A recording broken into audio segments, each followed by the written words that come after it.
What's up, YouTube? Today we're going to be reviewing Iron Gold.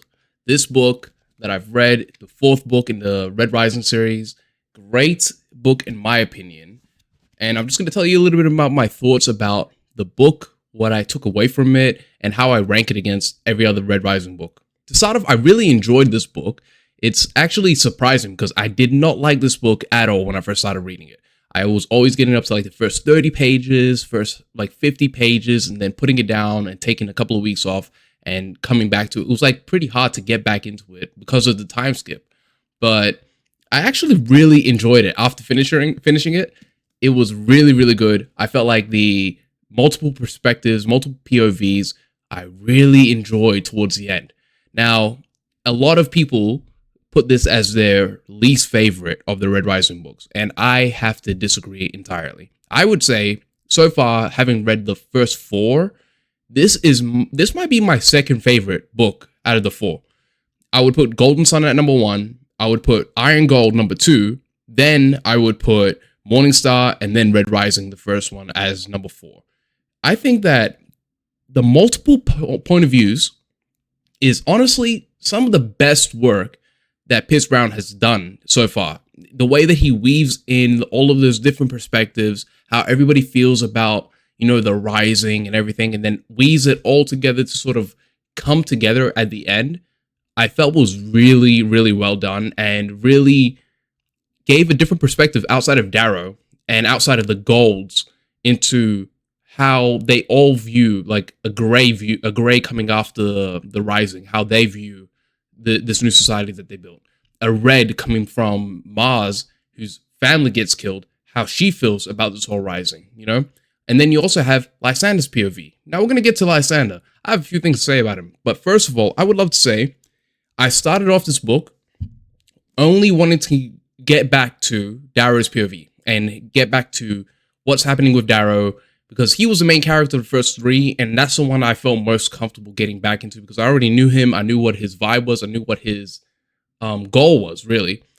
But at the end of the book, I'm not going to lie, Lyria is my favorite character at the end of the book. I was like, I don't know, something about her made me feel like they're trying to build her up to be the new Sovereign. Because that whole scene, spoilers, by the way, if you haven't read this book. I mean, if you're going to click this video, why haven't you read this book?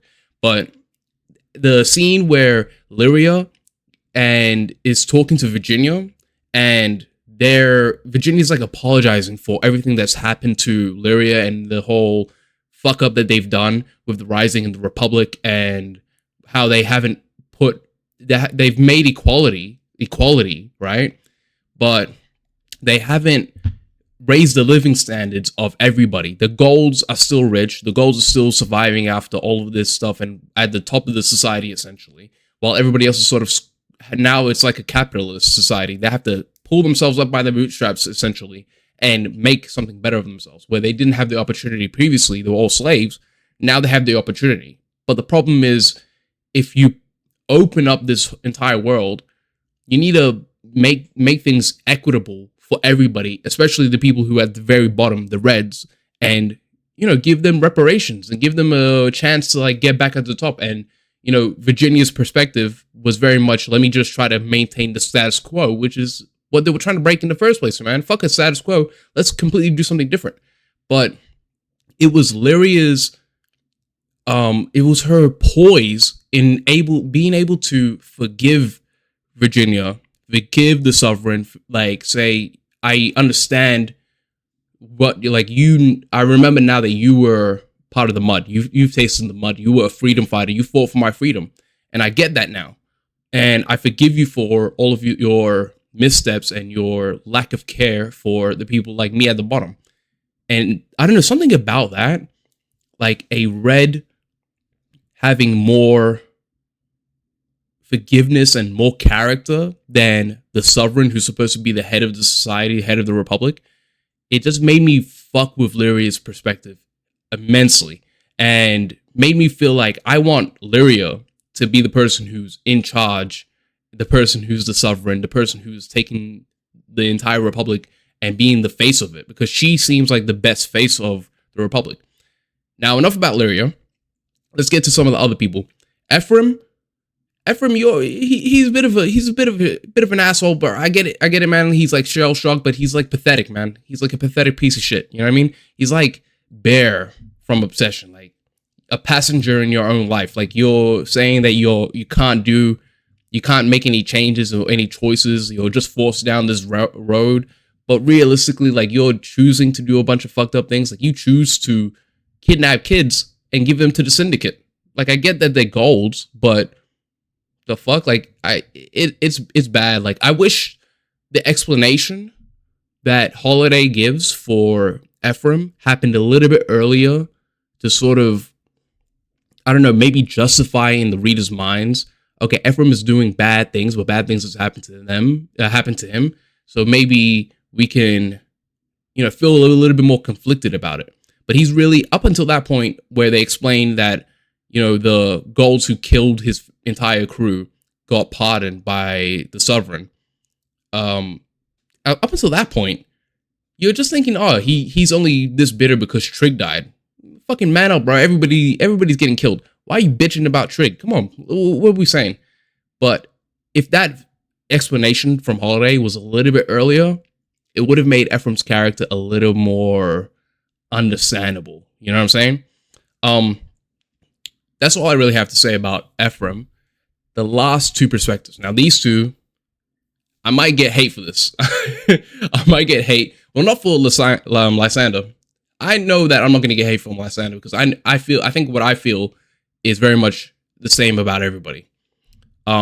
Lysander, it's easy enough to say that there's chaos when you are the fucking prince of the society that was in charge previously, right?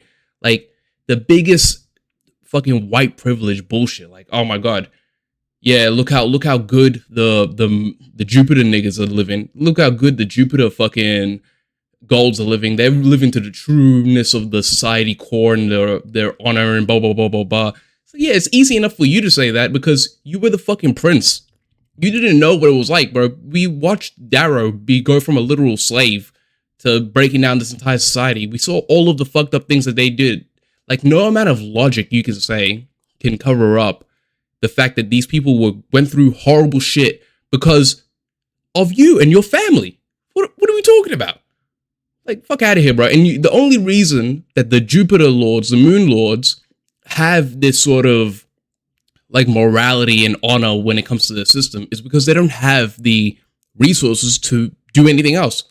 They legit can't be as cruel. They can't be as, like, wasteful as the people in the core because they don't have the ability, they don't have the resources to do that. But if they did, they would live like that. But what are you talking about? These are the same niggas. Well, oh my god, their entire society is built on them being on top and then them thinking that we're like divinely blessed, or we were not even divinely blessed. We created ourselves and we're genetically superior. Like any sort of genetic superiority in the mindset cannot be a good way to like live your life. I can't believe that shit. So fuck Lysander.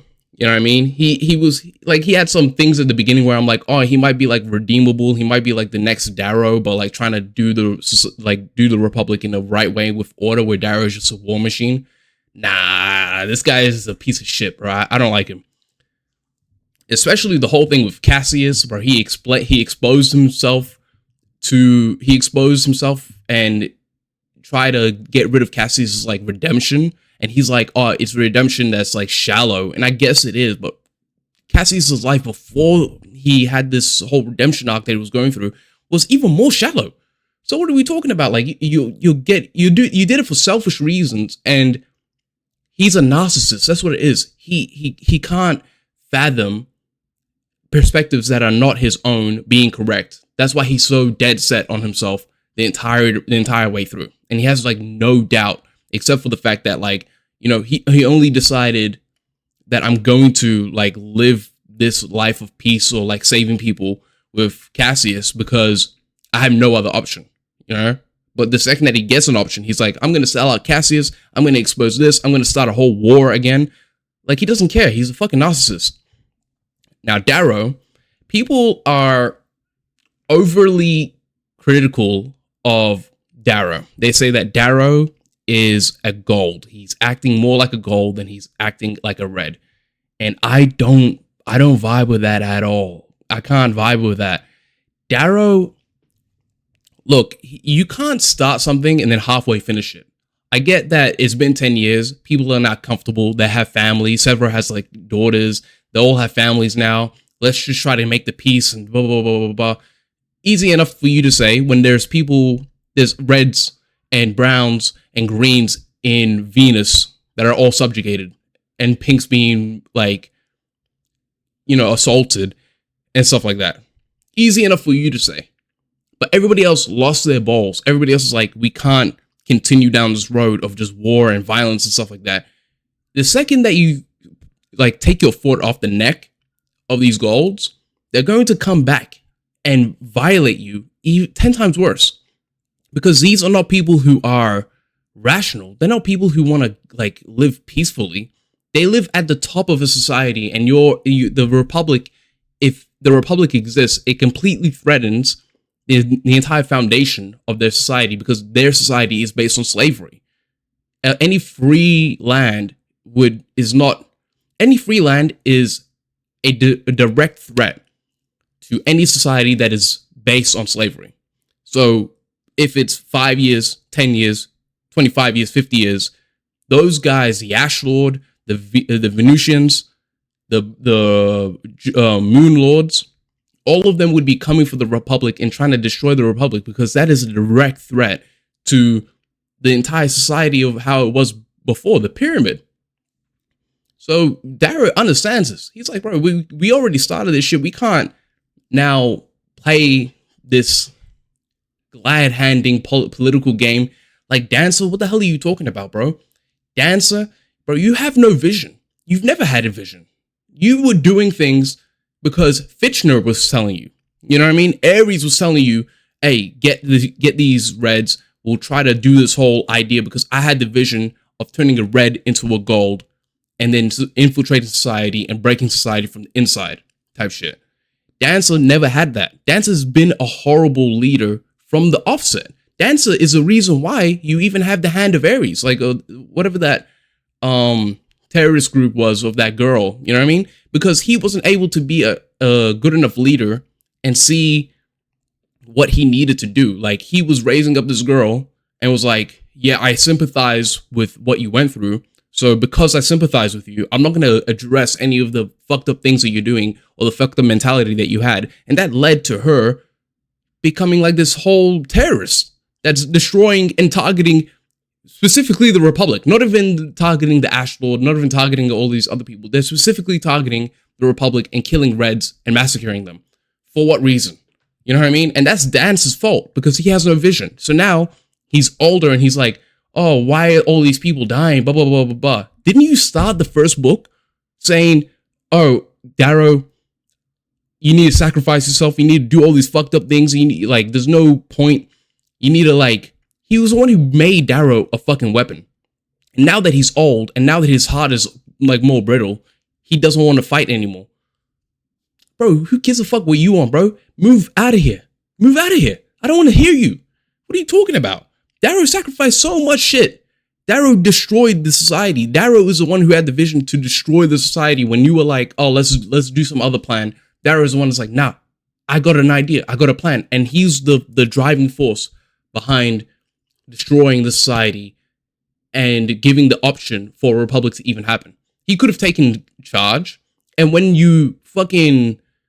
they try to arrest him, everybody expected him to take his legions and take control of the Senate and put himself as a king. But Darrow's not like that because Darrow is not a gold. Darrow looks like a gold, and he's more violent and he's more effective than a gold because of the way that he was built. But even more than that, his mind was already the mind of a red.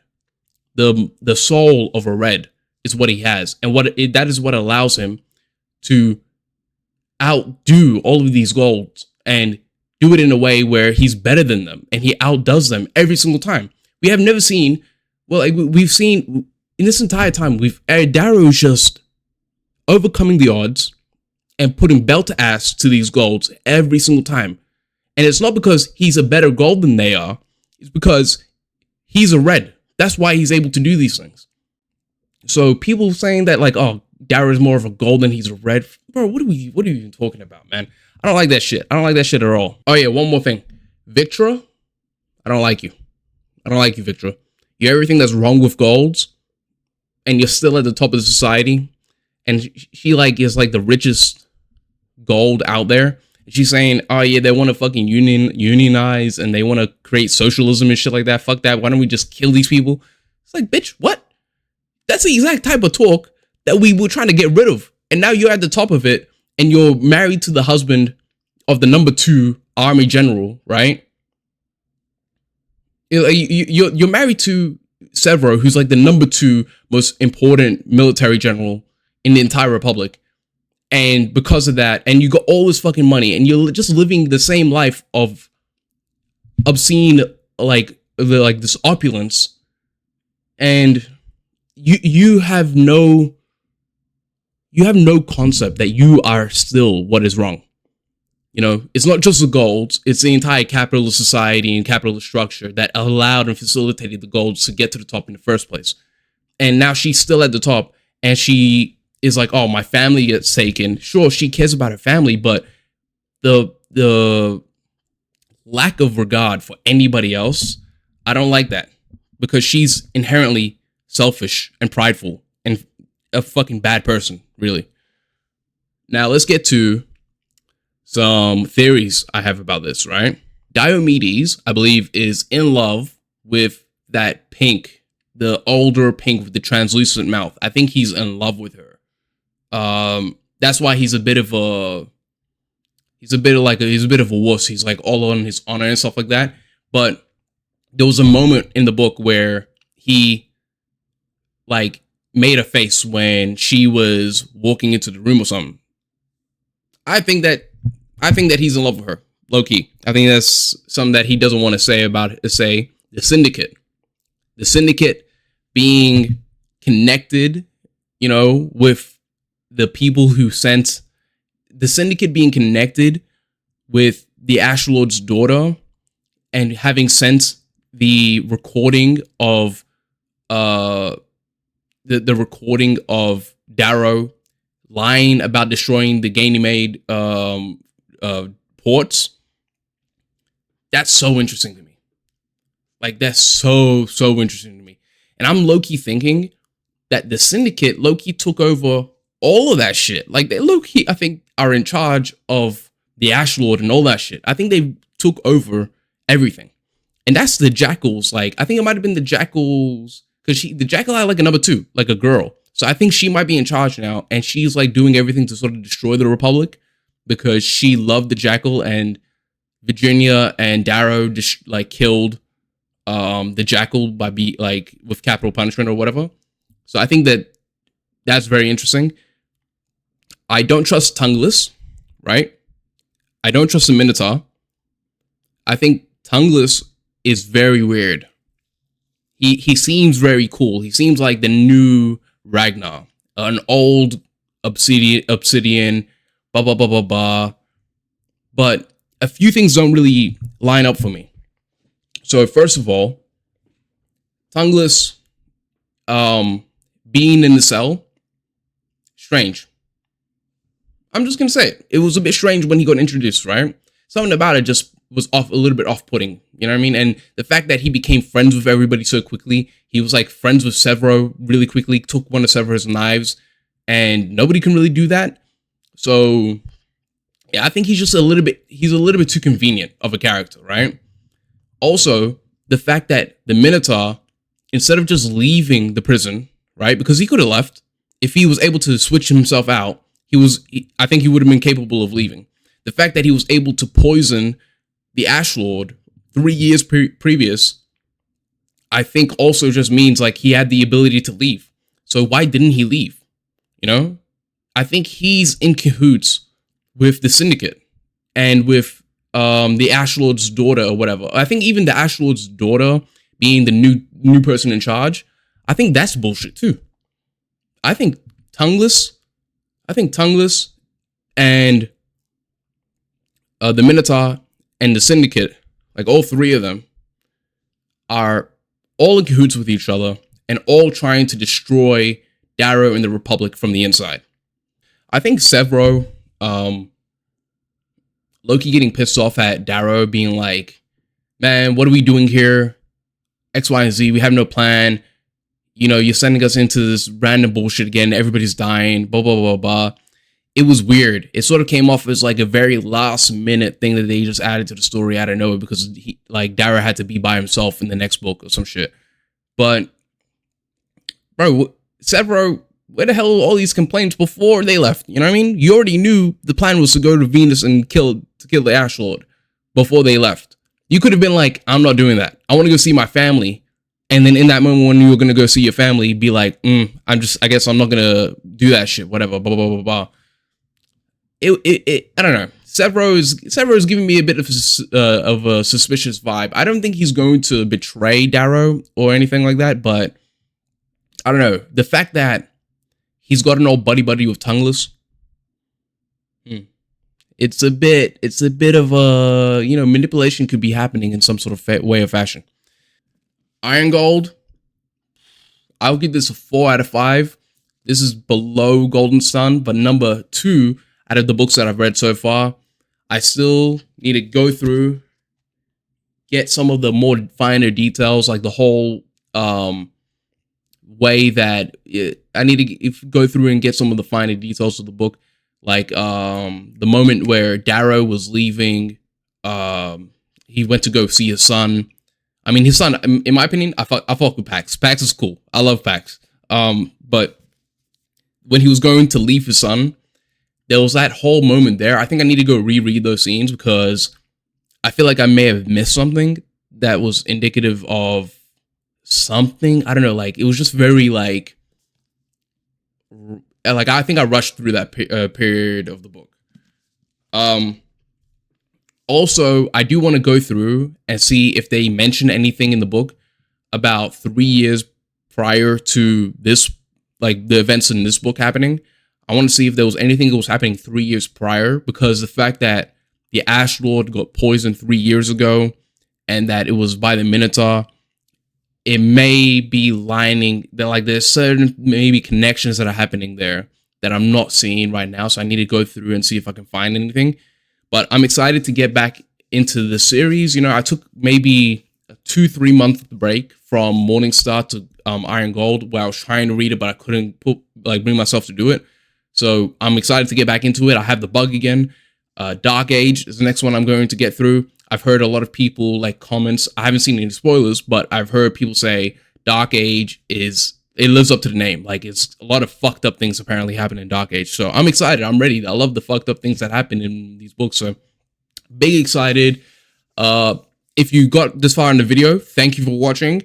Like the video, leave a comment. I want to see comments comments below where, you know, we can build up a discussion, because I would love to talk about it. If you guys disagree or agree with anything I said, put it down in the comment sections. If you just want to show some love, subscribe. I'm going to be dropping more videos. Maybe not a lot of book reading videos, but, you know, I'm going to be dropping more and more content. So maybe if you fuck with this and you fuck with my energy and my personality, subscribe and you can see more of my video and more of my contents.